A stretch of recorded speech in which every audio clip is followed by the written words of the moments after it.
Irregular period என்னதான் பண்றது? உங்க பிரச்சனைகளை கட்டுப்படுத்த லயன் டேட் சிரப் தினமும் 2 ஸ்பூன். உலக புகழ் பெற்ற மதுரை அவனியாபுரம் ஜல்லிக்கட்டு போட்டி நாளை நடைபெற உள்ளது.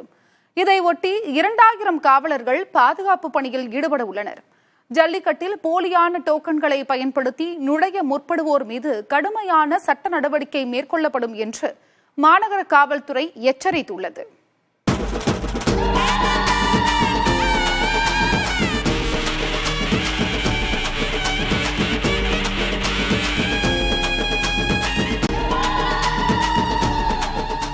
பொங்கல் திருநாளின் உற்சாகமே பாரம்பரிய ஜல்லிக்கட்டு போட்டிகளில்தான் இருக்கின்றன.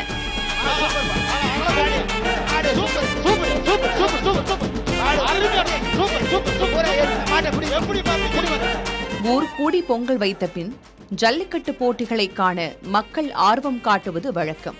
பொங்கல் பண்டிகையை முன்னிட்டு மதுரையில் உலக புகழ்பெற்ற அவனியாபுரம், பாலமேடு, அலங்காநல்லூரில் ஜல்லிக்கட்டு போட்டிகள் தை மாதம் தொடங்கி நடைபெறுகிறது. ஜனவரி 14ஆம் தேதி அவனியாபுரத்திலும், 15ஆம் தேதி பாலமேட்டிலும், 16ஆம் தேதி அலங்காநல்லூரிலும் ஜல்லிக்கட்டு போட்டிகளை நடத்த மாவட்ட நிர்வாகம் ஏற்பாடு செய்திருக்கிறது.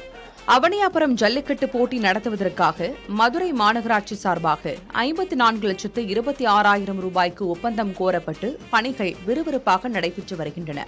ஜல்லிக்கட்டு நடத்துவதற்காக கால்நடை பரிசோதனை மையத்தில் தடுப்பு வேலி, வாடிவாசல் மற்றும் வாடிவாசலுக்கு பின்புறம் காளைகள் இருக்கக்கூடிய இடங்களில் தடுப்பு வேலிகள் அமைக்கப்பட்ட நிலையில் விழா மேடை அமைக்கும் பணி நடைபெற்றது. மாடுபிடி வீரர்களுக்கு காயம் ஏற்படாத வகையில் வாடிவாசலுக்கு முன்பு தேங்காய் நார்கள் கொட்டுவதும், தண்ணீர் தொட்டி வைப்பது மற்றும் சிசிடிவி கேமரா பொருத்தும் பணிகள் நடைபெற்றன. அவனியாபுரம் ஜல்லிக்கட்டு போட்டிக்காக 2000 காவலர்கள் பாதுகாப்பு பணியில் ஈடுபடுகிறார்கள்.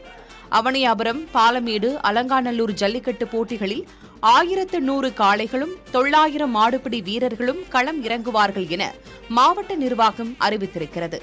ஜல்லிக்கட்டு போட்டிகளில் பங்கேற்கும் காளைகள் மற்றும் மாடுபிடி வீரர்களுக்கான ஆன்லைன் முன்பதிவு madurai.nic.in என்ற இணையதளம் வாயிலாக நடைபெற்ற நிலையில் இதில் 12,600க்கும் மேற்பட்ட ஜல்லிக்கட்டு காளைகளும் 5,000க்கும் மேற்பட்ட ஜல்லிக்கட்டு வீரர்களும் முன்பதிவு செய்திருந்தனர்.